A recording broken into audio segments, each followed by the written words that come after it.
اخلاق حسنہ کی ڈیفینیشن کیا ہے؟ اخلاق حسنہ کس کو کہتے ہیں؟ کریم صلی اللہ تعالی علیہ وسلم کی پوری شریعت کو اگر پڑھیں، کیونکہ آپ نے اخلاق حسنہ کی ڈیفینیشن اکارڈنگ ٹو اسلام پوچھی ہے، اس صورت کے اندر اس کا سمپل شرعی تعریف اس کی یہ بنے گی: ہر وہ چیز جس کو شریعت مطہرہ نے پسند فرمایا وہ حسنہ کے اندر آئے گا۔ لیکن اخلاق کا تعلق کے اعمال سے ہے، یعنی ہر وہ عمل جس کو شریعت پسند کرتی ہے اور وہ مرد یا عورت کے متعلقہ ہے، مسلمان مرد اور عورت کے متعلقہ، تو اس کو ہم اخلاق حسنہ سے تعبیر کریں گے۔ کریم صلی اللہ علیہ وسلم کی اگر سیرت کو دیکھیں تو آقا کریم علیہ السلام نے جتنا زور اخلاق حسنہ پر دیا ہے، عملی طور پر بھی اور قولی طور پر بھی، فرمان میں بھی، شاید ہی کسی اور جگہ کسی اور عمل پر اتنی تاکید موجود ہو۔ کریم صلی اللہ علیہ وسلم کے پاس ایک عورت کی بارے میں بیان کیا گیا کہ حضور وہ نماز پڑھتی ہے، روزے رکھتی ہے، زکوٰۃ دیتی ہے، لیکن اخلاق کے اعتبار سے اچھی نہیں ہے۔ سرکار صلی اللہ علیہ وسلم نے اس کی تعریف نہ فرمائی بلکہ اس کی مذمت فرمائی۔ ایک اور عورت کے حوالے سے ذکر ہوا کہ وہ اعمال میں تھوڑی کمزور ہے لیکن لوگوں سے ملن جلن اس کا بڑا اچھا ہے۔ نبی کریم صلی اللہ علیہ وسلم نے اس کی تعریف فرمائی۔ سرکار صلی اللہ علیہ وسلم نے ارشاد فرمایا، اخلاق حسنہ کو اگر صورت دی جاتی نا، جسامت دی جاتی، کوئی جسد اس کو دیا جاتا، کوئی صورت دی جاتی، تو سب سے خوبصورت صورت جو ہے وہ اخلاق حسنہ کی ہوتی۔ سبحان اللہ۔ اخلاق حسنہ میں کیا کیا چیزیں ہیں؟ آپ کا اچھا ملن جلن ہے۔ سرکار صلی اللہ علیہ وسلم مسکرا کر بات فرماتے اور مسکرا کر ملتے، یعنی مسکراہٹ اتنی تھی کہ آپ کو صاحب تبسم کا لقب دے دیا گیا۔ سبحان اللہ۔ یعنی اتنی مسکراتے تھے آپ۔ حالانکہ آپ کی جو شخصیت ہے کہ آپ نے احکام شریعت کو نافذ بھی کروانا ہے، جیسے ایک قوت عاملہ جو ہوتی ہے نا، جو مجلس عاملہ جیسے کہہ لیں ہر ملک میں ہوتی ہے، وہ سخت قسم کی ہوتی ہے، کیونکہ وہ یا تو فوج ہوگی یا پولیس ہوگی، انہوں نے انفورسمنٹ جسے کہتے ہیں، انہوں نے احکام کو انفورس کروانا ہے، انہوں نے اپنے آپ کو پھر ویسا رکھنا ہے کہ ان کو دیکھ کے ڈر لگے، انہوں نے ایسا رکھنا ہے۔ اب پولیس کسی گھر کے سامنے ویسے کھڑی ہو نا تو گاڑیوں والے گزرتے ہیں، خیریت ہے، کیونکہ وہ ان کو پتا ہے کہ ان کا کام ہے انفورسمنٹ کروانا۔ اب نبی کریم صلی اللہ علیہ وسلم کی ڈیوٹیز کتنی تھیں؟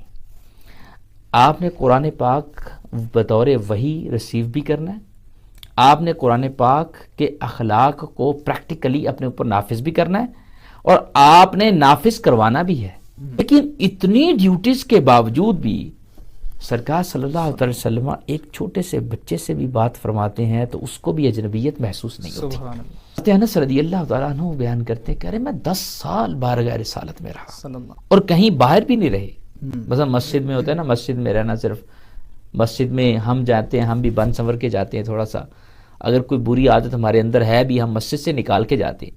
لیکن حضرت انس رضی اللہ تعالیٰ عنہ مسجد میں سرکار صلی اللہ علیہ وسلم کے پاس نہیں رہے، گھر میں رہے۔ اور گھر والا بیٹی جو ہوتا ہے نا، وہ ہر چیز جانتا ہے، ذاتی زندگی سے ریلیٹڈ ہوتا ہے نا، اس نے کیونکہ سونے کو بھی دیکھنا ہے، اس نے جاگنے کو بھی دیکھنا ہے، اس نے عام اعمال جو گھر میں ہمارے بے تکلف انداز، ہمارا انداز بے تکلف ہوتا ہے وائف کے ساتھ، بچوں کے ساتھ، اس نے وہ بھی دیکھنا ہے، اور اس نے وہ زندگی بھی دیکھنی ہے کہ آقا کریم علیہ السلام خطبہ بھی دے رہے ہیں اور سرکار کے سامنے صحابہ بیٹھے ہیں، ایسے بیٹھے ہیں کہ اگر پرندہ بھی بیٹھ جاتے ہیں تو پرندے کو بھی شاید پتہ نہ چلتا، ایسے بیٹھے، اور سرکار صلی اللہ علیہ وسلم کی جنگ کی حالت بھی انہوں نے دیکھی۔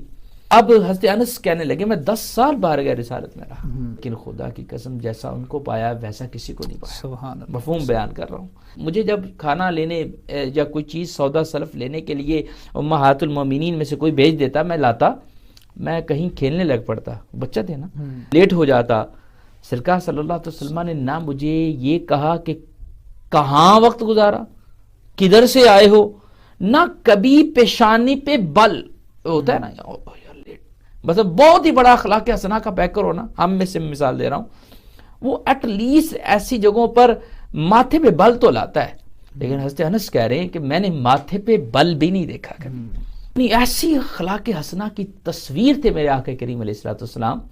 مزاح کے وقت آپ ایسا مزاح فرماتے تھے کہ جو نہ کسی کی دل آزاری کا باعث بنتا تھا، اور بلکہ جو غمگین دل تھے وہ خوش ہو جاتے تھے سرکار کا مزاح سن کے۔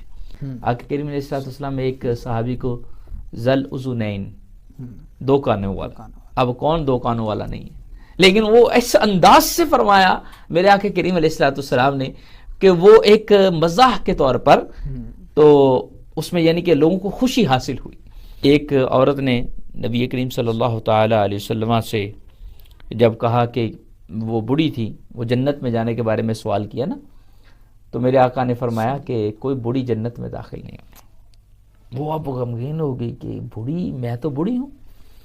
پھر آقا کریم علیہ السلام نے فرمایا کوئی بوڑھی حالت بڑھاپے میں نہیں جائے گی، بلکہ بوڑھی بھی جوان بن کے جنت میں جائے گی۔ وہ اس انداز سے اس واقعہ کو بیان کیا نبی کریم صلی اللہ علیہ وسلم نے، ایک وہ مزاح بھی ہو گیا اور ایک مسئلہ بھی بیان ہو گیا امت کے لیے۔